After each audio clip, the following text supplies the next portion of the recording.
आज हामीहरू छलफल गर्दैछौँ बीबीएस थर्ड इयर अन्तर्गत रहेको subject fundamental of taxation and अडिटिङभित्र रहेको च्याप्टर इन्कम फ्रम इन्भेस्टमेन्ट यानि कि लगानीको आयको सम्बन्धमा। यो च्याप्टरबाट हामीहरूलाई एक्जाममा 10 मार्क्सको एउटा लङ क्वेसन र कहिलेकाहीँ 2 मार्क्सको एउटा सर्ट क्वेसन आउने गर्छ। हामीहरूले अगाडि नै डिस्कस गरिसकेको च्याप्टर इन्कम फ्रम इम्प्लोयमेन्ट र इन्कम फ्रम बिजनेसमा जस्तै यो च्याप्टर यानि कि इन्कम फ्रम इन्भेस्टमेन्ट अर्थात् लगानीको आय अन्तर्गत पनि जम्मा 3वटा स्टेपहरू रहेका छन्।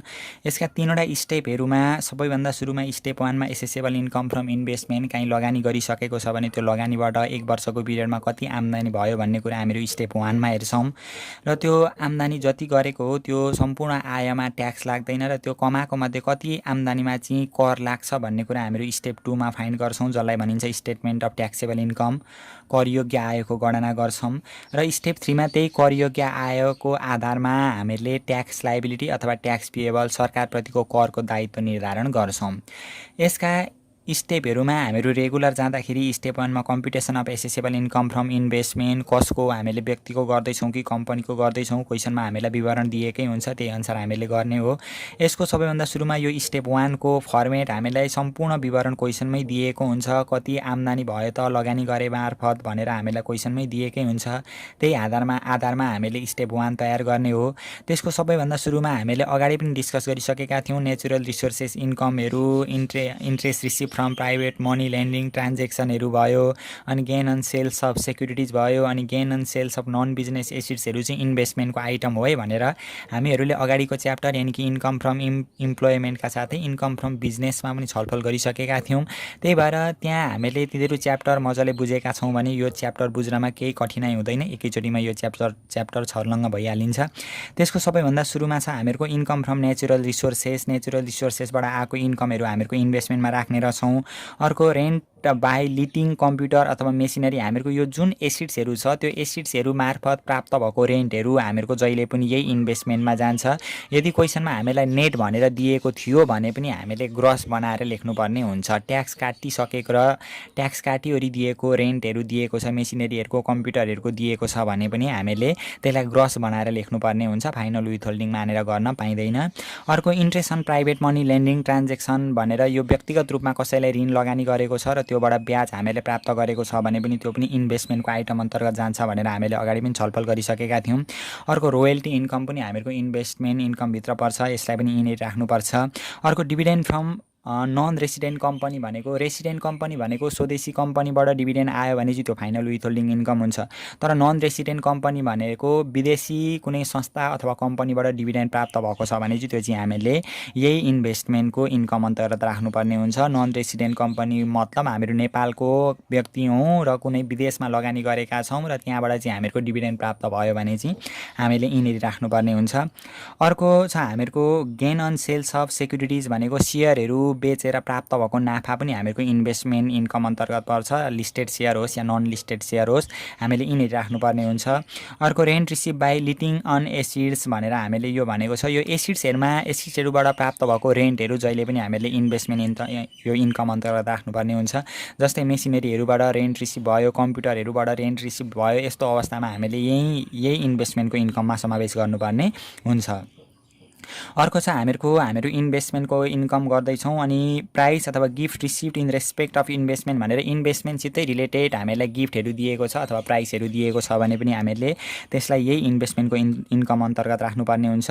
अर्को amount received in lieu of accepting restriction related to investment भनेको यो इन्भेस्टमेन्टको नियम शर्त पालना गरे बापत हामीले केही एमाउन्ट पाएको छौँ भने पनि यिनीहरू राख्नुपर्ने हुन्छ, यहीँनिर आउँछ। अर्को rent receive except final withholding income, हामीले अगाडिदेखि के पढ्दै आएको थियो भने हाउस रेन्ट रिसिभ्ड हामीलाई नेट भनोस् या ग्रस भनोस् त्यो फाइनल विथहोल्डिङ इन्कम भनेर राख्नुपर्छ भनेर एसेसेबल इन्कम फ्रम इम्प्लोयमेन्ट र एसेसेबल इन्कम फ्रम बिजनेस अन्तर्गत हामीले पढेको थियो।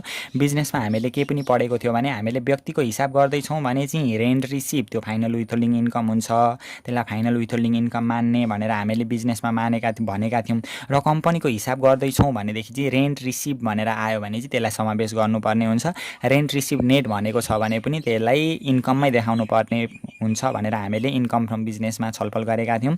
तर यो हामीहरू अहिले यो जुन इन्कम फ्रम इन्भेस्टमेन्ट गर्दैछौँ, लगानीको आय गर्दैछौँ, यो यस्तो अवस्थामा कम्पनीको हिसाब गर्दैछौँ भने चाहिँ कम्पनीको इन्भेस्टमेन्ट गर्दैछौँ भनेदेखि चाहिँ रेन्ट रिसिभ फ्रम हाउस भनेर नेट भनेर ट्याक्स काटिओरी आएको छ भने पनि त्यसलाई ग्रस बनाएर लेख्नै पर्ने हुन्छ, त्यो बिजनेसकै जस्तो रुल हो। तर हामीहरूलाई व्यक्तिको हिसाब गर्दैछौँ र आफ्टर टिडिएस भनेको छैन भने पनि त्यसलाई हामीले इन्कममै देखाउन पाउँछौँ। ग्रस हो भनेर ट्याक्स काटिएको छैन भनेर हामीले इन्कममै देखाउन पाउँछौँ। जस्तै मानिलिउँ क्वेसनमा हामीहरू कुनै व्यक्तिको इन्भेस्टमेन्टको हिसाब गर्दैछौँ, मानौँ हरि श्याम राम कुनैको हिसाब हामीहरू इन्भेस्टमेन्टको गर्दैछौँ र त्यो क्वेसनमा रेन्ट रिसिभ मात्रै भनेको छ, नेटहरू भनेको छैन भनेदेखि चाहिँ हामीले यही इन्कममा देखाउनु पर्ने हुन्छ, इन्भेस्टमेन्टको इन्कममा देखाउनु पर्ने हुन्छ, यसमा नझुकिने। अर्को आयो हामीहरूको gain on disposal of non business assets भनेको बिजनेस एसिड्सको त हामीहरूको बिजनेसकै इन्कममा जान्थ्यो। यो नन बिजनेस एसिड्सहरूको नाफा दिएको छ भने त्यो पनि हामीहरूको इन्भेस्टमेन्टमा ल्याउनु पर्ने हुन्छ, इन्भेस्टमेन्टको इन्कममा ल्याउनु पर्ने हुन्छ। यो भयो हामीहरूको इन्कमसित रिलेटेड। बाँकी इन्कमहरू पनि हामीलाई दिएको हुन्छ। फाइनल विथहोल्डिङ इन्कमहरू त यहाँ जाँदैन। Interest from fixed deposit, interest on saving डिपोजिटहरू जुन हामीले अस्ति नै यो फाइनल विथहोल्डिङको कुरा गरेका थियौँ हो, त्यो फाइनल विथहोल्डिङहरू यहाँ पनि जाँदैन, यहाँ पनि राख्न पाइँदैन। लटरी विनहरू, मिटिङ एलाउन्सहरू त्यस्तो फाइनल विथहोल्डिङ आयो भने त्यो इन्कममा देखाउन पाइँदैन, त्यसलाई पनि ख्याल गर्ने। अनि यति गरिसकेपछि हामीहरूको यहाँनिर आउँछ ग्रस इन्कम फ्रम इन्भेस्टमेन्ट भनेर लगानीबाट हामीले जम्मा कति आय प्राप्त गऱ्यौँ त भनेर हामीले निकाल्न सक्छौँ। अब लगानी गरेपछि त्यहाँबाट आय मात्रै हुँदैन क्या, खर्चहरू पनि भएको हुन्छ। अब खर्चहरू के भयो त भनेर हामीले घटाउनु पर्ने हुन्छ खर्चहरू। अब खर्चहरूमा हामीले यहाँनिर गर्छौँ लेस एलायबल डिडक्सन। खर्चहरू भनेको यो जुन हामीहरूको इन्कमसित रिलेटेड खर्चहरू छ त्यो इन्कमसित रिलेटेड खर्चहरू मात्रै यहाँनिर समावेश गर्न पाइन्छ। जस्तै हामीले यहाँनिर के लेख्यौँ भने इन्ट्रेस्ट एक्सपेन्सेस भनेर लेख्यौँ नि त। यो इन्ट्रेस्ट एक्सपेन्सेस चाहिँ कुनसित रिलेटेड हो भने यहाँ ध्यान देऊ ल, यसमा तिमीहरू एक्जाममा झुकिन सक्छौ। जस्तै interest on private money lending transaction भनेर हो, यो इन्ट्रेस्ट कलेक्सनसित रिलेटेड यो एक्सपेन्सेस हो भने चाहिँ यहाँ देखाउन पाइन्छ।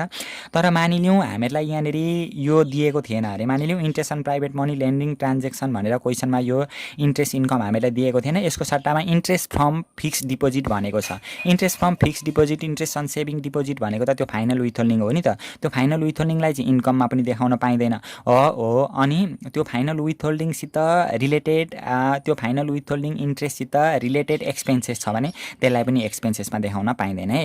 यसमा तिमीहरू यो कन्फ्युज नहुने। जस्तै हामीले interest on private money lending transaction भनेर यहाँ जुन गरेको छ हो, योसित रिलेटेड इन्ट्रेस्ट एक्सपेन्सेस हो भने यहाँ देखाउन पाइयो। तर अर्को फाइनल विथहोल्डिङ इन्ट्रेस्टसित रिलेटेड एक्सपेन्सेस हो भने चाहिँ यहाँनिर देखाउन पाइएन, यसमा गर्न पाइँदैन। अर्को त्यहाँभन्दा पछाडि आउँछ हामीहरूको एलायबल डिप्रिसिएसन एन्ड रिपेयर। एलायबल डिप्रिसिएसन र रिपेयर कति भयो त्यो पनि हामीले यहाँनिर देखाउन पाउँछौँ, देखाउनु पर्ने हुन्छ। अर्को other expenses related to investment भनेको इन्भेस्टमेन्टसित रिलेटेड अदर एक्सपेन्सेसहरू के हुन् त्यो पनि हामीले यहाँनिर डिडक्ट गर्नुपर्ने हुन्छ। त्यहाँदेखि पछाडि हामीहरूको यहाँनिर हेर यसमा झुकिन सकिन्छ। हामीलाई बुकमा सायद एउटा क्वेसन होला, सेटमा पनि एउटा क्वेसन होला योसित related. Tax paid to foreign country भनेर विदेशमा ट्याक्स तिरेको छ, विदेशी कन्ट्रीमा हामीले लगानी गरेको छ र त्यहाँनिर ट्याक्स तिरेको छ भने चाहिँ हामीले यहाँनिर देखाउनु पर्ने हुन्छ। यदि त्यो चाहिँ if not claimed for tax credit, foreign tax credit गरेको छैन भने चाहिँ त्यस्तो अवस्थामा चाहिँ यिनीहरू यो फोरेनमा तिरेको ट्याक्सलाई पनि यी खर्चमा देखाउनु पर्ने हुन्छ। यसमा नझुकिन हामीहरू हिसाबमा पनि यहाँनिर सल्भ गरिहाल्छौँ। यति गरिसकेपछि हामीहरूको आउँछ टोटल एलायबल डिडक्सन। यहाँनिर खर्चहरू कति भयो भन्ने कुरा हामीहरू यहाँ लेख्छौँ। त्यसभन्दा पछाडि हामीहरूको यो जुन इन्कम आएको थियो, इन्कममा यो एक्सपेन्सेसहरू घटाइसकेपछि income from investment before loss adjustment. हामीहरूको इन्भेस्टमेन्ट गर्दाखेरि यो इन्भेस्टमेन्टसित रिलेटेड यही वर्षको अथवा अघिल्लो वर्षको नोक्सानी पनि हुनसक्छ, त्यो नोक्सानी छ भने हामीहरू घटाउँछौँ।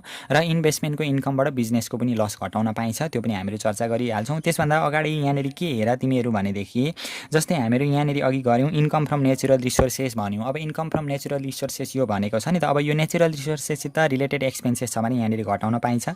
जस्तै रेन्ट बाई लिटिङ कम्प्युटर भनेको छ नि, यो रेन्ट लिटिङ कम्प्युटरबाट अथवा मेसिनरीबाट रेन्ट कलेक्ट भएको छ र योसित रिलेटेड खर्च छ भने त्यसलाई पनि घटाउन पाइन्छ। जस्तै interest on private money lending transaction भनेको छ, प्राइभेट मनी लेन्डिङ ट्रान्जेक्सनबाट चाहिँ इन्ट्रेस्ट रिसिभ भयो भने योसित रिलेटेड खर्च पनि घटाउन पाइन्छ। तर इन्ट्रेस्ट अन फिक्स्ड डिपोजिटसित रिलेटेड खर्च थियो भने चाहिँ त्यसलाई घटाउन पाइँदैन थियो। रोयल्टी इन्कम दिएको छ, योसित रिलेटेड खर्च छ भने त्यसलाई पनि घटाउन पाइन्छ। Dividend from non resident company योसित रिलेटेड खर्च छ भने त्यसलाई पनि घटाउन पाइन्छ। Gain on sales of securities योसित रिलेटेड खर्च छ भने त्यसलाई पनि घटाउन पाइन्छ। Rent received by letting on assets भनेको यही लिटिङ एसिड्सबाट प्राप्त भएको रेन्ट योसित रिलेटेड खर्च छ भने पनि घटाउन पाइन्छ। Gift received in respect of investment भनेको इन्भेस्टमेन्टबाट गिफ्ट जुन रिसिभ भएको छ, प्राइसहरू रिसिभ हो, योसित रिलेटेड खर्च छ भने पनि हामीले घटाउन पाइन्छ। तर जुन त्यो फाइनल विथहोल्डिङ इन्कमहरू छ त्यो फाइनल विथहोल्डिङ इन्कमहरू चाहिँ यहाँ माथि पनि जाँदैन र त्योसित रिलेटेड खर्चहरू चाहिँ यहाँ तल पनि घट्दैन। यति गरिसकेपछि हामीहरू घटाउँछौँ इन्भेस्टमेन्टको अथवा बिजनेसको लसेसमा। अब हेर तिमीहरू यहाँनिर के गर्यौँ हामीले भनेदेखि एडजस्टमेन्ट अफ लस भनेर लसलाई एडजस्ट गर्यौँ। यसमा चाहिँ हामीले अनरिकभर लस फ्रम बिजनेस अथवा investment this year and previous 7 year भनेको अघिल्लो 7 वर्षसम्मको नोक्सानी र यो वर्षको नोक्सानी चाहिँ हामीले घटाउन पाउँछौँ क्या। अस्ति हामीले इन्कम फ्रम बिजनेसमा चाहिँ के गरेको थियौँ भने बिजनेसको इन्कमबाट बिजनेसकै मात्रै लस घटाउन पाइन्छ, इन्भेस्टमेन्टको लस घटाउन पाइँदैन भनेका थियौँ त्यहाँनिर। तर यहाँनिर चाहिँ के हुन्छ भने इन्भेस्टमेन्टको इन्कमबाट चाहिँ इन्भेस्टमेन्टको लस घटाउन पनि पाइन्छ, बिजनेसको लस घटाउन पनि पाइन्छ। त्यही भएर हामीले अनरिकभर लस फ्रम बिजनेसको अथवा इन्भेस्टमेन्टको थियो भने चाहिँ this year and previous 7 year भनेको अघिल्लो 7 वर्षसम्मको र यो वर्षको नोक्सान चाहिँ हामीले घटाउन पाउँछौँ।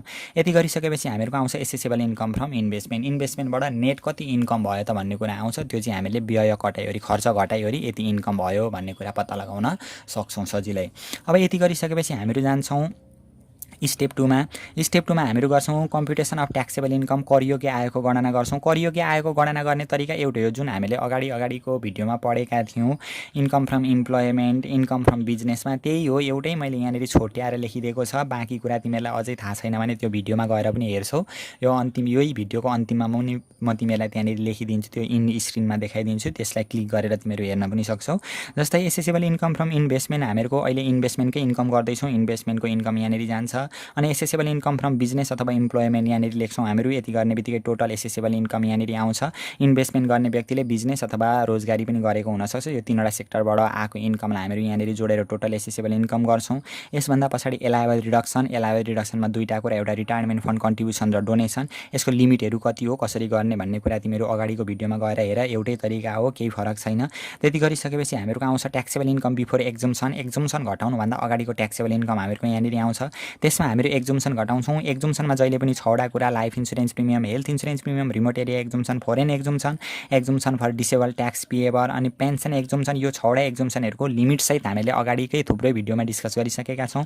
फेरि पनि तिमीलाई अनक्लियर छ भने तिनीहरू गएर हेर्न सक्छौ। यति गरेर हामीले यो 6वटा मध्ये 6वटै क्वेसनमा हामीलाई दिएको हुँदैन, कुनै आइटमहरू दिएको हुन्छ, त्यही आधारमा हामीले गर्नुपर्ने हुन्छ। यति गरिसकेपछि हामीहरूको taxable income including capital gain. Capital gain भनेको जस्तै हामीले अघि त्यो gain on sales of share, gain on sales of non business chargeable assets भनेर त्यो माथि इन्भेस्टमेन्टको इन्कममा राखेका थियौँ नि। मेन भनेको gain on sales of share र gain on sales of non business chargeable assets चाहिँ क्यापिटल गेनभित्र पर्छ क्या। हो यो क्यापिटल गेन थियो यदि क्वेसनमा भनेदेखि चाहिँ क्यापिटल गेन भनेको के रहेछ, gain on sales of share र gain on sales of non business chargeable assets यदि थियो भनेदेखि चाहिँ तिमीहरूले यिनीहरू घटाइदेऊ भने तिमीहरूलाई सजिलो हुन्छ क्या। जस्तै मैले यहाँनिर के लेखिदिएँ भने taxable income including capital gain भनेर यहाँ भयो यति। अनि यसमा क्यापिटल गेन भनेको gain on sales of share अनि gain on sales of non business chargeable assets यो जुन छ हो यो दुईवटा पोइन्ट दिएको छ भने यिनीहरू घटायो भने यसमा चाहिँ छुट्टै ट्याक्सको रेट लाग्छ क्या। गेन अन सेल्स अफ सेयरमा चाहिँ लिस्टेड सेयर हो भने व्यक्तिको हिसाब हुँदा 7.5% र नन लिस्टेड हो भने 10% लाग्थ्यो। कम्पनीको हिसाब हुँदा लिस्टेड हो भने 10% र नट लिस्टेड हो भने 15% लाग्थ्यो भनेर हामीले गरेका थियौँ नि अगाडि। नन लिस्टेड केही भनेन भने गेन अन सेल्स अफ सेयरमा पनि 10% ट्याक्स काट्नुपर्ने हुन्छ छुट्टै, र नन बिजनेस चार्जेबल एसिड्समा पनि हामीले छुट्टै 10% ट्याक्स काट्नुपर्ने हुन्छ। त्यही भएर यिनीहरू यो घटायो भने भरे तिमीहरूलाई सजिलो हुन्छ। जस्तै हामीले एकछिनमा हिसाब गर्दा पनि यो बुझिहाल्छौँ। यति गरिसकेपछि हामीहरूको आउँछ taxable income excluding capital gain. Capital gain यो जुन छ यसको एमाउन्ट घटाइसकेपछि क्यापिटल गेन बाहेकको हामीहरूको ट्याक्सेबल इन्कम यहाँनिर हामीहरू फाइन्ड गर्न सक्छौँ। किन क्यापिटल गेन घटायौँ त, यो क्यापिटल गेनमा चाहिँ हामीहरूको छुट्टै रेट लाग्छ क्या। जस्तै हामीहरूको नत्र भने त सिम्पल रेट भनेको त इन्डिभिजुअल हो भने 3,50,000मा बिजनेस अथवा इन्भेस्टमेन्ट गरेको छ भने ट्याक्स लाग्दैन, निल हुन्छ। अनि बाँकी रहेको 1 लाखमा 10%, अनि 2 लाखमा 20%, 13,50,000मा 30%, बाँकी रहेकोमा ब्यालेन्समा 36% गर्थ्यौँ नि त, हो त्यो रेटले काम दिँदैन। क्यापिटल गेन हो भने चाहिँ छुट्टै 10% ट्याक्स लाग्ने भएकाले गर्दाखेरि यी क्यापिटल गेन घटायो भने चाहिँ भरे हिसाब गर्न सजिलो हुन्छ। यति गरिसकेपछि taxable income excluding capital gain हामीहरूको यहाँनिर आउँछ। यति गरिसकेपछि हामीहरू जान्छौँ ट्याक्स लाइबिलिटीमा। ट्याक्स लाइबिलिटीमा पनि हामीले अगाडि नै डिस्कस गरिसकेको छ सम्पूर्ण कुरा। सिङ्गल र कपलमा हामीले छुट्याउनु पर्ने हुन्छ। यदि हामीलाई क्वेसनले तोकेरै कपल भनेर विडो पर्सन भन्यो भने कपल बेसिसबाट गर्ने, अन्य जुनसुकै अवस्थामा सिङ्गल बेसिसबाट गर्ने भनेर हामीले भनिसकेका थियौँ। यो क्वेसनमा मैले यहाँ सिङ्गल बेसिसबाट गरिदिएँ किनभने कपल बेसिसको त रेट पनि तिमीहरूलाई थाहा भइसक्यो होला यति बेरसम्ममा। त्यसमा सिङ्गलमा हामीहरूको छ फर्स्ट रुपिस 3,50,000 मा ट्याक्स लाग्दैन, बिजनेसको मात्रै इन्कम हो, इन्भेस्टमेन्टको मात्रै इन्कम हो भने यहाँनिर लाग्दैन। यदि यो इन्भेस्टमेन्ट गर्ने व्यक्तिले रोजगारी पनि गरेको छ भने चाहिँ यो 3,50,000 मा पनि कर लाग्दै जान्छ। यो बाँकी रहेको रेट मैले भनिनँ। यति गरिसकेपछि हामीहरूको ट्याक्स लायबिलिटी आउँछ। ट्याक्स लायबिलिटी पछाडि हामीहरूको एडभान्स ट्याक्स पेड घटाउनुपर्छ यहाँनिर। अनि मेडिकल ट्याक्स क्रेडिटको कुरा तिमीहरूलाई यहाँनिर मैले लेखिदिएकै छ, अगाडि पनि हामीले जानेकै कुरा हो। अनि अर्को फोरेन ट्याक्स क्रेडिट चाहिँ हामीले यसरी निकाल्नुपर्ने हुन्छ क्या लिमिटहरू। यो अगाडि पनि मैले भनेको थियो, इन्भेस्टमेन्टमा हामीहरू इन्कम फ्रम इन्भेस्टमेन्टमा व्यापक रूपमा पढ्नेछौँ भनेर भनेको थियो।